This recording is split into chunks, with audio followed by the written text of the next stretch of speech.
Bom dia. Provérbios capítulo 16, versículo 9. Provérbios 16 e 9. O coração do homem traça o seu caminho, mas o Senhor lhe dirige os passos. Agora Ruth, capítulo 2, a partir do segundo versículo, livro de Ruth 2 e 2.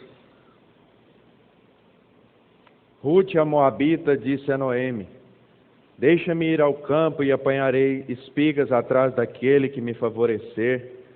Ela lhe disse: vai, filha minha. Ela se foi, chegou ao campo e apanhava após os segadores. Por casualidade entrou na parte que pertencia a Boaz, que era da família de Elimeleque. Eis que Boaz veio de Belém e disse aos segadores: o Senhor seja convosco. Responderam-lhe eles: o Senhor te abençoe. Depois perguntou Boaz ao servo encarregado dos segadores: de quem é esta moça? Respondeu-lhe o servo: esta é a moça moabita que veio com Noemi da terra de Moabe. Disse-me ela: deixai-me rebuscar espigas e ajuntá-las entre as gavelas após os segadores. Assim ela veio desde pela manhã até agora está aqui, menos um pouco que esteve na choça. Então disse Boaz a Ruth: ouve, filha minha, não vás colher em outro campo, nem tampouco passes daqui, porém aqui ficarás com as minhas servas. Estarás atenta ao campo que cegarem e irás após elas. Não dei ordem aos servos que te não toquem. Quando tiveres sede, vai às vasilhas e bebe do que os servos tirarem. Então ela, inclinando-se rosto em terra, lhe disse: como é que me favoreces e fazes caso de mim, sendo eu estrangeira?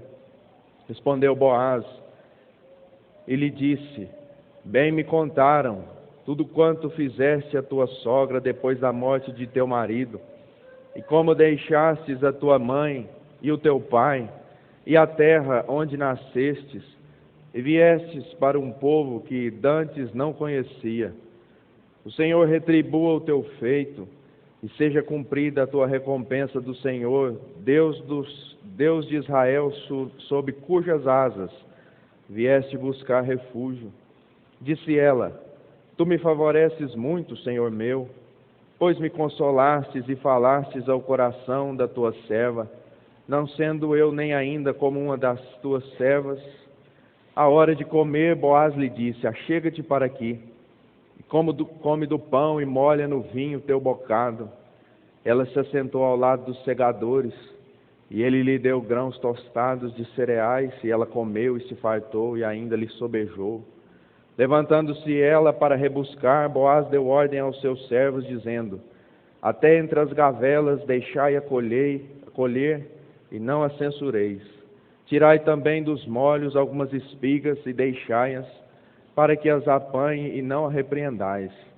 Esteve ela apanhando naquele campo até a tarde. Debulhou o que apanhara, e foi quase uma efa de cevada. Nós esperamos que o Senhor nos ajude a compreender a sua palavra. Prezados irmãos, o que você busca na vida? Que você não tem o dom, que você não tem tempo, que você não tem apreciação, que você não tem a qualidade que o outro tem, isso nós já sabemos, isso é uma história famosa. Mas o que você busca dessa vida? Você vai morrer do jeito que você é hoje? Quando você for embora, os seus descendentes vão ter orgulho ou vergonha de você? Quando Deus analisar a sua vida, vai ser uma surpresa ou uma decepção? O que você quer? Alguma vez, você já imaginou como seria viver no centro da vontade de Deus? Talvez você tenha buscado a posição, a honra, a glória neste mundo, não tem nada de errado com isso. Mas existe um pensamento que diz que o homem e a mulher que busca posição nesse mundo é como um besouro de costas, tentando se virar. Se ninguém fizer nada, vai morrer tentando. Isso nós sabemos que é a sua vida. Dá para ver. Isso é exterior. Quem não sabe disso? Mas é isso que você queria? No fundo da sua alma, é isso que você procurava? Esses anos todos, o propósito da sua existência é nascer, trabalhar, se casar, ter filho, envelhecer e morrer? É só isso. Você é isso. Apenas isso. Ruth falou para sua sogra: eu saí de casa, deixei a minha família, mas eu continuo buscando algo maior. Cheguei aqui em Belém, eu estou agora muito perto das promessas, mas eu continuo buscando. E ela disse o que ela estava procurando, irmãos. Ela não estava procurando comida. Eu estou procurando a graça, minha sogra. Eu estou procurando um lugar em que eu serei tratada pelo que eu sou, não pelo que eu tenho. Eu não quero ser uma Miss.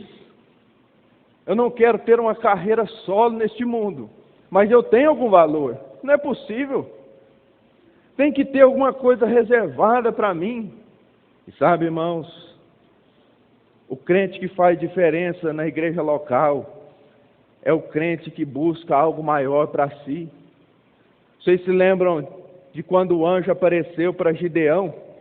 Era o único jovem em Israel que tinha saudade dos tempos antigos. Era o único rapaz que pensava assim: gente, eu nasci na época errada, porque eu tenho saudade dos tempos antigos em que o Senhor abria os mares, que mandava as pragas contra os inimigos, e agora estamos aqui limpando o grão dentro do lagar.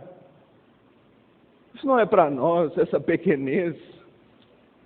Eu tenho sede, eu tenho fome da grandeza do Senhor revelada na minha vida, diante dos meus olhos. E o anjo disse: então é você o escolhido. Irmão, é só isso? Você está satisfeito com isso? Você está feliz com isso? Às vezes você pensa assim: mas ninguém vai deixar de me amar. A igreja não pode deixar de me amar porque eu estou cuidando dos interesses. É claro que não vai deixar de te amar. Talvez alguém diga: no céu não vai ter arrependimento, porque eu não posso cuidar da minha vida, lá eu não vou me arrepender do que eu fiz, não vai ter pesar. Irmãos, isso não é consolo, isso é aviso. Essa vida aqui é tão ínfima, tão pequenina, que não vai servir nem para arrependimento na glória. Nem para arrependimento ela vai servir. E nós estamos cuidando com um zelo magnífico, né? Tudo que é material.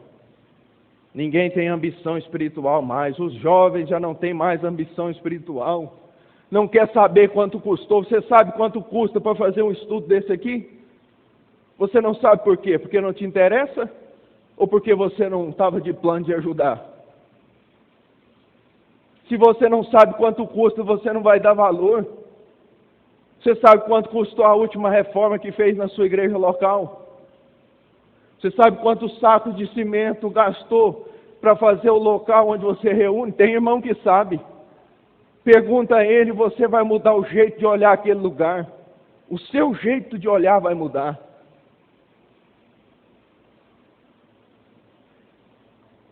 Ruth encontrou o campo de Moás. O escritor diz que por uma casualidade, não se deixe enganar, irmãos. A palavra aqui é providere, provídio, aquele que vê antes, providência de Deus. Quando Jonas, em desobediência, desceu aquele porto, o escritor diz que ele encontrou um navio que ia ao sentido contrário da ordem de Deus. Mas quando ele foi lançado no mar, o escritor diz: preparou o Senhor um grande peixe. A palavra no original ali, irmãos, é cálculo. Deus preparou um peixe grande, colocado naquele lugar com a precisão milimétrica e matemática. Aquela mulher entrou milimetricamente no campo que deveria ter entrado. Talvez você está no lugar que deveria estar, mas não está vivendo o que deveria viver. A matemática precisa de Deus, te colocou nas vésperas das bênçãos. Falta só mais um passo para você encher os seus batéis, encher o cântaro, encher as talhas. Só mais um. Providere de Deus. E você vai morrer do jeito que você está hoje. Boaz viu Ruth pela primeira vez no campo. Ainda bem, irmãos, que ele não viu ela em Belém. Porque Ruth ficava muito mais bonita trabalhando. Quando a sunamita chegou em Jerusalém, as mulheres que habitavam aquela cidade, aquelas princesas, aquelas concubinas que viviam nos seus palácios, no seu luxo, com seus perfumes, com seus cremes, com seus ungüentos, estranharam a cor da pele daquela mulher. Ela disse: olha, não repara, porque eu estou morena. Eu estou morena porque eu trabalho dentro da vontade do meu Senhor. Eu sou a guarda das vinhas. E entre todas aquelas mulheres, Salomão amou a trabalhadeira, a queimada do sol. Irmãos, tem coisa mais bonita do que você ver um jovem lavar um banheiro que não foi ele que sujou para não ganhar nada. Tem coisa mais bonita do que você ver um irmão carregando um banco que ele não vai sentar. De ver um irmão carregar um órgão que ele não vai tocar. De carregar um púlpito que ele não vai subir. Tem coisa mais bonita do que isso? Tem carreira mais bonita do que essa, minha irmã?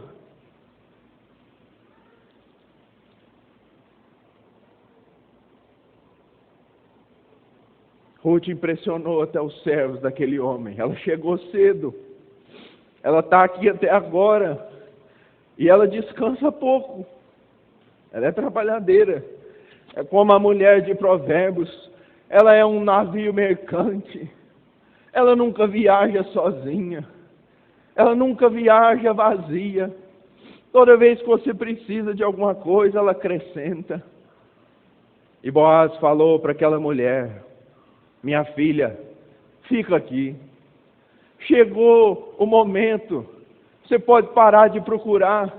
Talvez, irmãos, nós podemos pensar que se Ruth tivesse encontrado uma seara um pouco hostil, naquela época as mulheres eram abusadas sexualmente nas searas, né? Porque elas estavam ali no meio dos segadores, dos ceifeiros, e elas não tinham nada a oferecer, então os segadores abusavam delas, em troca delas colherem o grão. Se ela tivesse encontrado uma seara com essas características, talvez ela podia pensar assim: eu vou voltar para Moabe, eu já estou no caminho de volta mesmo, eu não vou entrar em Belém e despedir da minha sogra, eu vou embora, eu vou partir para a minha vida antiga. E Boaz disse: olha, minha filha, fica aqui, fica conosco, o dia já declina, fica conosco. Vocês se lembram de quando Israel, saqueado, destruído, Jerusalém destruída pelos caldeus, ficou um pouco de gente na terra, a cidade queimada, e aquele pouquinho de gente fizeram a rebelião e queria descer para o Egito. E Jeremias disse: ficai.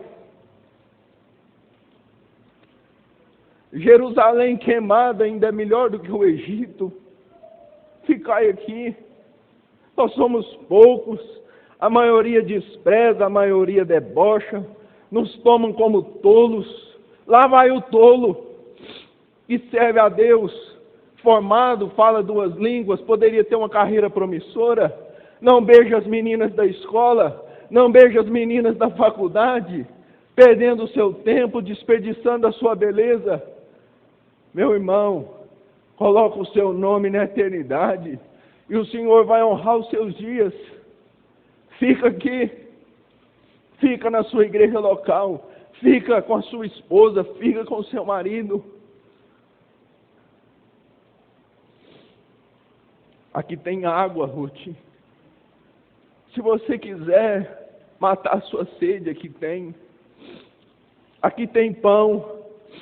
Aqui tem segurança, você não vai fazer nada que você não queira. Foi essa a promessa de Boaz para ela, né? Eu já dei ordem que os meus servos não te toquem. Na obra de Deus é assim, meu irmão. Não é como no seu trabalho, que você tem que fazer o que não gosta. Não é como na faculdade ou na escola que você estuda coisas que nunca vai usar. Aqui não. Aqui você não é obrigado a fazer nada que não queira. Não é um lugar maravilhoso para se estar. Fica aqui. Você, Ruth, é uma mulher, e eu estive te observando. Eu levantei a sua vida. Ruth ficou impressionada, né? Você faz caso de mim, Boaz. Você passou a saber quem eu era e o que eu tinha feito. Eu tenho algum valor aos seus olhos, Boaz? Vocês se lembram de quando o anjo falou com Maria? E ela depois disse, o Senhor atentou para a sua serva. A palavra tentar ali, irmãos, é vigiada. Maria entendeu que ela era vigiada pelo Senhor desde menina. O Senhor observava aquela menina, observava aquela moça, rastreava todos os seus passos, todos os seus pensamentos. Ela que não tinha valor nenhum como mulher, como belemita, mas aos olhos de Deus, ela entendeu. Eu tinha algum valor para o Senhor, porque Ele fazia questão de saber onde eu estava indo, com quem eu estava indo. Boaz falou para Ruth, tudo que você vai pegar aqui, Ruth, tudo que você vai desfrutar aqui, Ruth, na minha seara, não é pagamento do que você fez. Eu não teria como pagar você por tudo que você fez por Noemi. Não pense que isso aqui é a retribuição das suas escolhas. Isso não é nada perto do que você vai receber, Ruth. Isso não é pagamento. A água, a segurança, a cevada. Eu seria incapaz, mesmo se eu te desse essa seara, não cobria os custos da sua escolha. Vocês se lembram de quando Davi estava com os filisteus, entre ele e aquela fonte de Belém, e aqueles 3 homens rasgaram o arraial e trouxeram a água para ele. Ele disse, se eu beber, como é que eu pago? Nem se eu desse o meu reino, eu pagaria. Irmão, o que nós temos de confirmação do nosso ministério, as bênçãos que nós temos no lar, na igreja local, na parte financeira, na saúde, não é pagamento, irmãos. Não é pagamento. O Senhor não é o nosso patrão, é o nosso amigo. Isso não é nada perto do que o servo fiel vai receber. Isso é mérito, na maior parte das vezes, dos seus esforços. E é bem provável que se você não fosse crente, você ia estar recebendo o salário que você recebe hoje. Deus não está pagando nós aqui.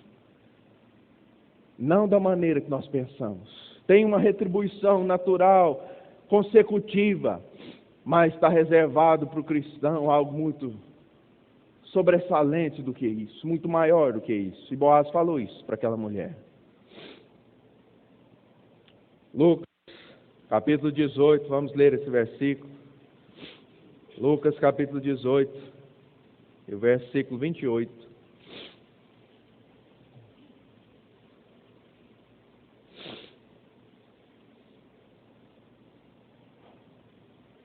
E disse Pedro, eis que nós deixamos nossa casa e te seguimos. Respondeu-lhes Jesus, em verdade vos digo que ninguém há que tenha deixado casa, ou mulher, ou irmãos, ou pais, ou filhos, por causa do reino de Deus, que não receba no presente muitas vezes mais, e no mundo por vir, a vida eterna. Prezados, Boaz citou um salmo para Ruth. Ele disse, Ruth, a sua escolha vai ter consequências eternas. Você escolheu, Ruth, habitar debaixo das asas do Altíssimo. E quando ele cita esse versículo, quando ele cita o salmista, irmãos, Ruth sentiu o toque da graça. Ela falou: o Senhor ordenou que os servos não me tocassem. O Senhor disse para os seus servos não encostarem em mim. E agora o Senhor toca o meu coração. O Senhor foi onde ninguém nunca tinha ido. Revela para nós, irmãos, nessa conversa, nós precisamos ir um pouco rápido, mas revela para nós nessa conversa, nessa intimidade. Quando ela disse, o Senhor me consolou o meu coração, a palavra no original ali é arrependimento. Muitas vezes nós lemos aquela passagem que Ruth fala para sua sogra, que ela conhecia o Deus dela e ela queria o Deus dela. Ela conhecia o lugar dela e ela queria ser enterrada junto com ela. Ela queria pisar onde os pés dela pisassem. E muitas vezes, irmãos, aquela passagem, ela escandaliza o crente. Como é que pode uma moça gentia ter uma determinação como essa? Muitas vezes, irmãos, alguém pode pensar, mas o que sobra para mim? Eu que fui criado nas coisas espirituais desde criança, não tenho coragem de falar isso para Deus. Mas sabe, irmãos, apesar de dizer aquelas palavras, apesar de tomar uma posição definida na sua vida, Ruth revela para nós que ela pensou em arrependimento, que ela teve dúvidas no seu coração, que ela balançou um pouco, pensando, será que eu fiz certo? Será que eu escolhi o certo? E nas palavras de Boaz, as dúvidas foram tiradas. Aquela mulher que era uma crescente vertical em direção ao Senhor, precisava balançar, senão rachava. Graças a Deus, tinha dúvida no coração de Ruth, porque senão não tinha esperança para nós, irmãos. Existe um comentarista que diz que a passagem que mais consola ele é ler que Paulo e Barnabé tiveram uma discussão e apartaram um do outro para nunca mais se encontrarem. Ele diz que quando lê essa passagem, está enfrentando alguma dificuldade na sua igreja local, ele diz que isso consola ele demais, de saber que os grandes homens, os baluartes, as colunas, também tiveram as suas diferenças, também tiveram as suas dúvidas. Vocês se lembram, irmãos, de quando uma multidão estava diante do Senhor Jesus Cristo e precisava alimentar aquela multidão? Filipe fez um comentário. Ele disse: nem se tivéssemos 200 denários bastaria para dar um pedaço de pão para cada. Muitas vezes nós achamos que esse comentário é um comentário desestimulador. Mas olhando por outro ângulo, irmãos, Filipe fez uma conta rápida, de cabeça. Não tinha um ano que eles estavam com o Senhor Jesus Cristo ainda. Um denário era o pagamento de um dia.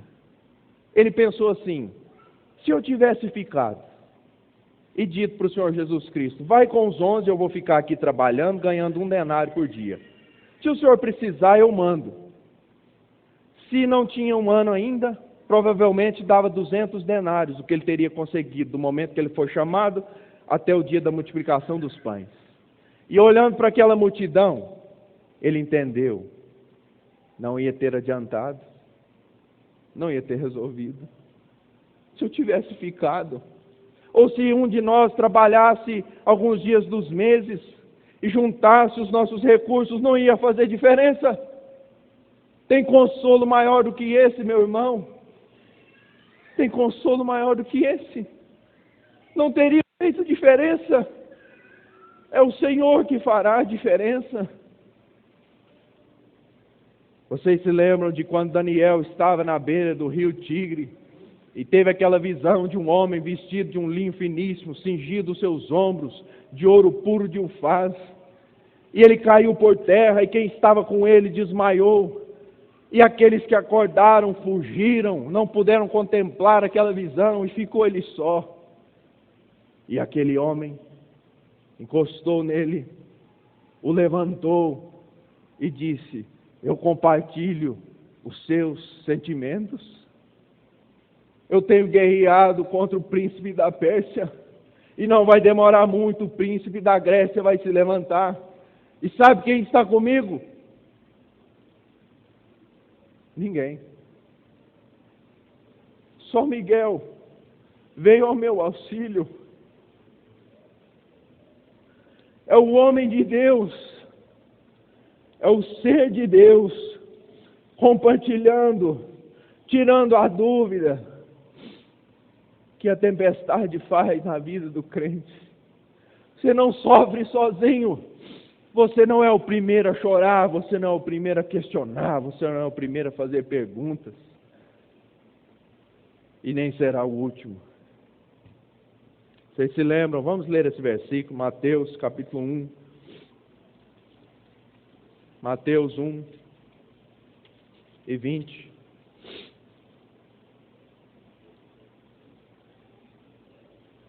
Mateus 1 e 20.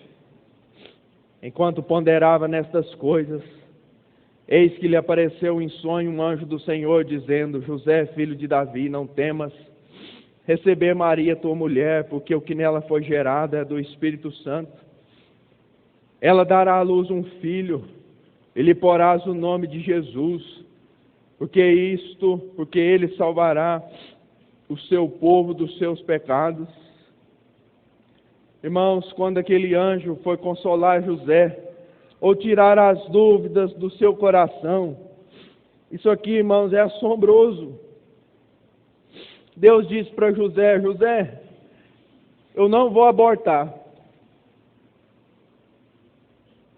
Eu não vou abortar Maria. Se você ficar,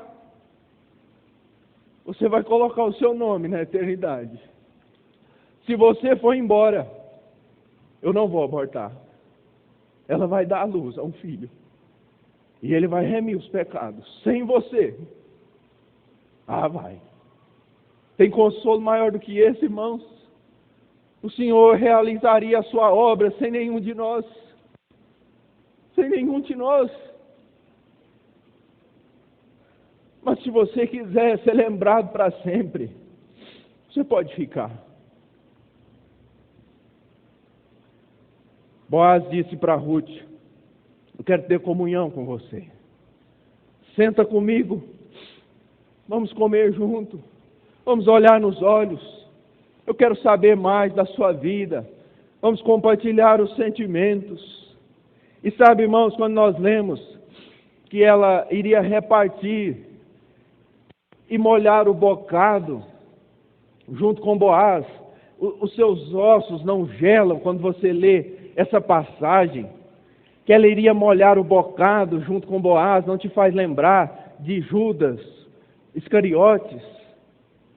E nós podemos pensar assim: gente, mas será que vai acontecer isso? Ela está muito perto das promessas, ela está muito próxima dos planos de Deus para a sua vida. Será que ela vai fazer como Judas? Mas sabe, irmãos, olha o que está escrito em Ruth, capítulo 1. E o versículo 14. Ruth capítulo 1 e o versículo 14.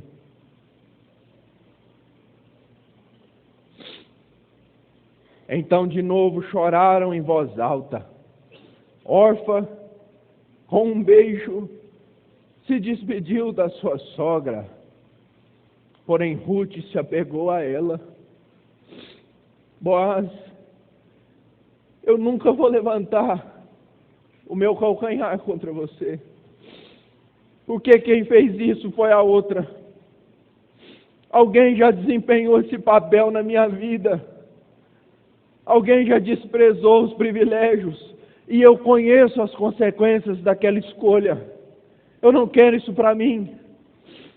Eu não quero isso para os meus filhos. Nós vamos repartir o bocado.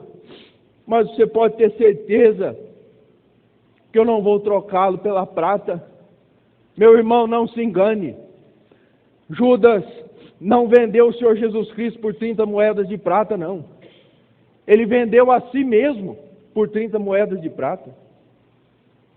O preço de Cristo é incalculável. O de Judas foi 30 moedas de prata. E o seu parece que é mais barato ainda.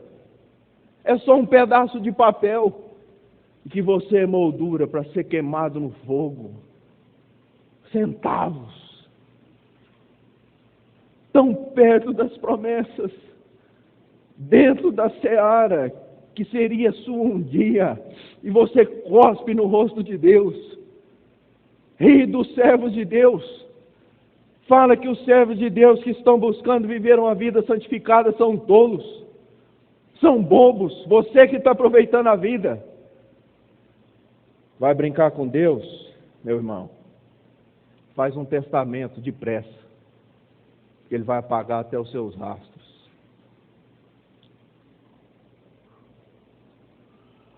Quando Ruth terminou e limpou o que tinha colhido, deu uma efa de cevada. Uma efa pesava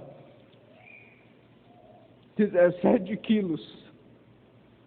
17 quilos.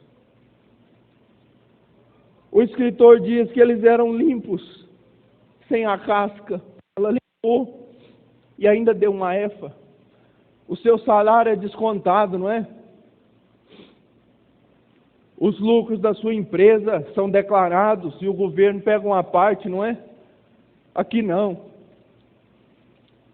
Aqui não desconta, é limpo.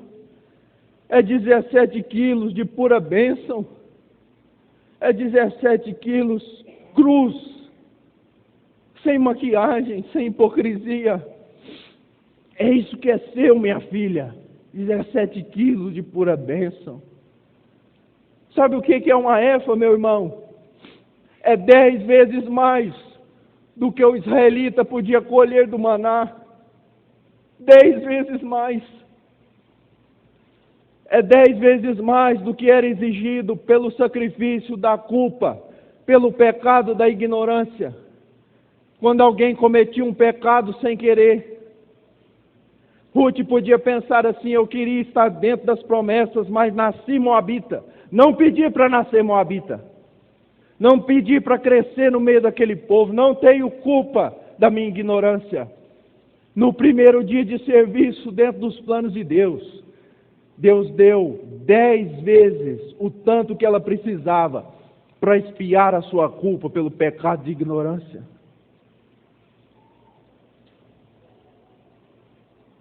Uma efa é o peso que Davi carregou quando saiu de Belém e foi ver se estava tudo bem com seus irmãos na batalha. 17 quilos de pura bênção.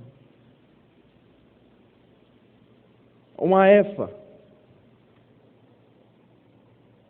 é mais ou menos o peso que uma mulher ganha ao carregar um filho. É o peso médio que uma mulher ganha no final da sua gestação. A média mundial é uma efa. Você consegue ver, meu irmão, Ruth entrando em Belém com 17 quilos sobre os seus ombros, de pura bênção espiritual.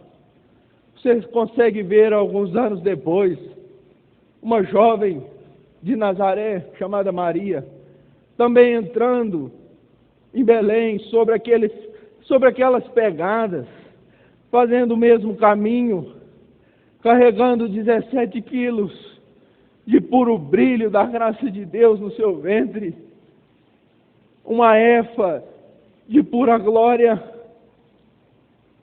uma efa de pura eternidade, limpa, sem desconto. Você consegue ver em que outro lugar desse planeta ou desse universo a mãe do Senhor Jesus Cristo pisaria em cima das pegadas de uma moabita? Só dentro da graça isso acontece. Se você for fiel no pouco, meu irmão, o Senhor vai te colocar sobre 10 cidades. Quando Paulo recebeu a notícia do Senhor que deveria ir a Roma, ele estava em Jerusalém, e se levantou uma rebelião naquela cidade. Tentaram matar ele, não conseguiram. Um grupo de rebeldes, terroristas, treinados na arte da guerra de guerrilha, pessoas perigosíssimas, treinados em emboscadas, causaram terror até no próprio Império Romano, zelotes, extremistas. 40 deles fizeram um jejum e disseram: nós só voltamos a comer a hora que nós conseguimos matar Paulo. Mas Paulo precisava ir a Roma, e o Senhor poderia dizer: Paulo, eu não vou abortar a missão, eu não vou. Eu quero que você vá, então você vai. Mas pela graça de Deus, irmãos, Deus arrumou 400 soldados para viajar com ele. 10 vezes mais do que os inimigos. E ainda acrescentou 70 cavaleiros e 2 centuriões. Naquela noite, enquanto aquela escolta marchava, guardada pela escuridão, um daqueles soldados podia pensar: gente, ou esse homem é muito perigoso, ou ele é muito importante. Porque uma escolta dessa, 400 soldados e 70 cavaleiros, não é para qualquer um. Paulo era os dois. Perigoso para os inimigos da cruz e importante para o ministério de evangelização aos gentios. Prezados irmãos, está pensando em fazer um investimento nesse ano que se aproxima? Esse aqui está rendendo 10 vezes mais, só no primeiro dia. Que o Senhor nos abençoe.